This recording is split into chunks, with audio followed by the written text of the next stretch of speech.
Hello everyone. So in today's session, we are going to learn about triple five timer IC in monostable mode. In our previous session, we have seen how triple five timer IC used in a stable mode means like it is turning on for a particular time and then again turning off means again it is going to a high state and again comes to its normal state.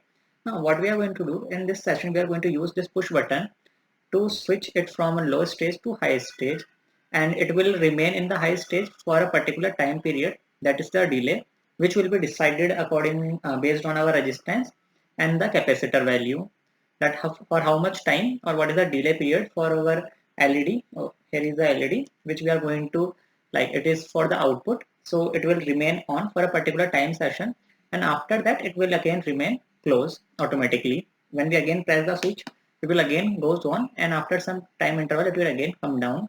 So this is your monostable mode of your triple timer IC.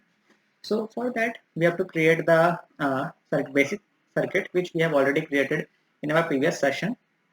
So for that, these are the components which we require: breadboard, switch, triple timer IC, some capacitor which we will be using to switch them and see what is the difference they make.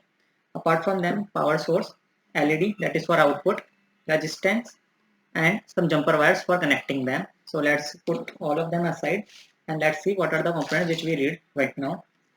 So first of all, start with our triple timer IC. So what we have to do, use the triple timer IC and put them like this. So all the pins will be like aligned differently. This one like this. Here you can see, and here this is the first one, because here you can see the we have the cut. So this will be like your ground, means 1 2 3 4 5 6 7 8. So we have 8 pins in our triple timer IC. Now what we have to do is start by providing them with the basic circuit. So for them we are going to use the jumper wires. So let's say we are going to provide them with our power pins or the power one. So for that we are going to use the jumper wires. Let's say these are the jumper wires which we are going to use. Start by providing them power. So first one is ground in the negative. Then we have the second one as your positive. Second one as your VCC. So these are for the power one, only for the power pins. Now after connecting the power pins, what we have to do? Let's use the cross connections. Okay. So here the cross connections means, let me show you that. First we have to grab one wire connected with the VCC and to the reset pin to reset it. Okay, so these are the 3 pins which we have connected just now. After that what we have to do, let's say we are going to use the resistance.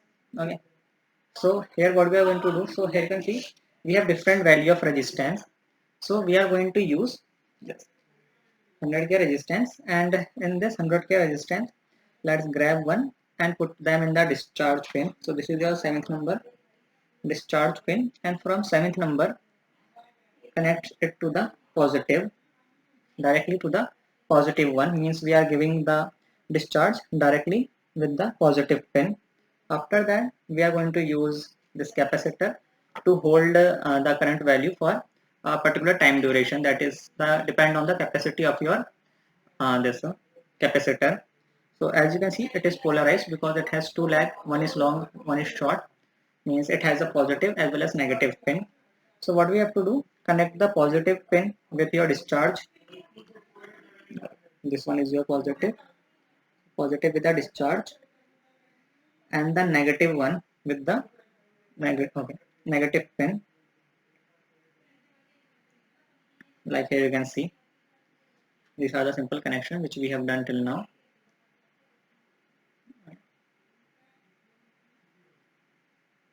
Cross connection, connecting the resistance with the discharge to your positive, then your capacitor with your discharge pin to the negative pin.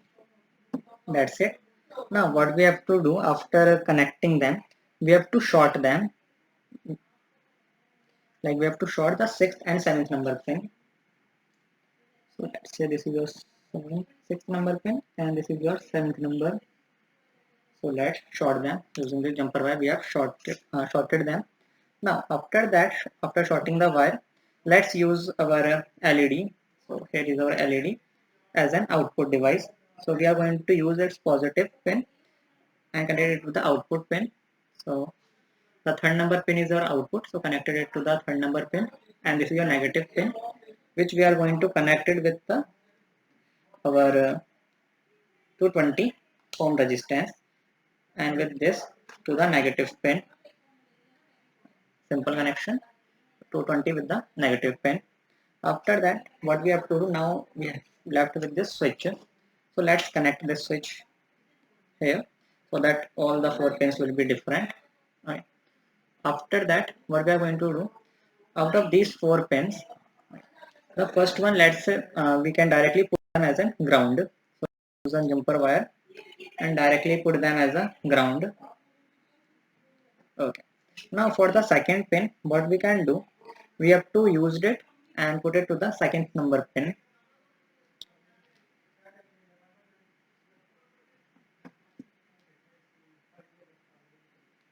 Okay. Now let's use a resistance. Now here we are going to use a resistance of 47 kilo ohm and connected with the positive pin.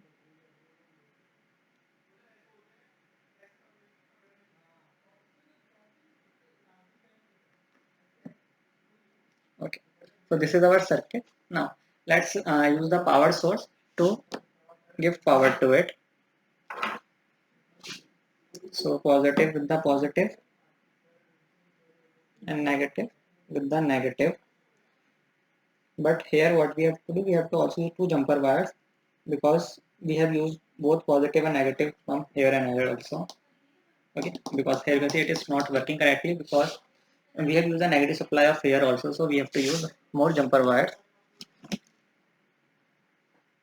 from here negative to this negative of here also.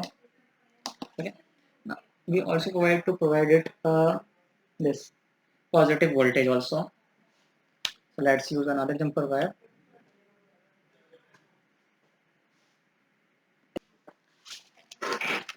So here you can see that my LED is off, and when I press this button, it is like turning on after for a particular time, and then it is again turning off. So this is like stable, like it is monostable. So it's stable for some time, then again it is turning off, and when I press it again, it's like again restarting. Now if I switch the, let's say this capacitor, I remove it from here. Let's say put a bigger one.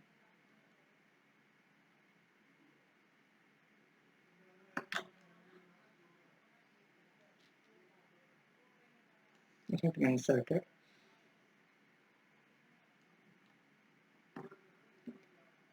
And here you can see that it has been turned on for a while, and because we have the capacitor of much higher value, so it is like the your delay has been increased because previously we have the capacitor of this much, so it is very small. Or if we tell the value, that is your 47 microfarad, the capacitor we have previously, it is 47 microfarad. So it is like turning on for a time and then it is again turning off, but it has a much higher value, that is the capacitor which now we are using. It is around 1000 microfarad. Okay. So like it has more value to store or more power to store, so that's why the delay has been increased. So like that we can use this type of circuit to provide a specific time delay in our uh, circuit or in our any program that we write. Thank you, and see you in the next session.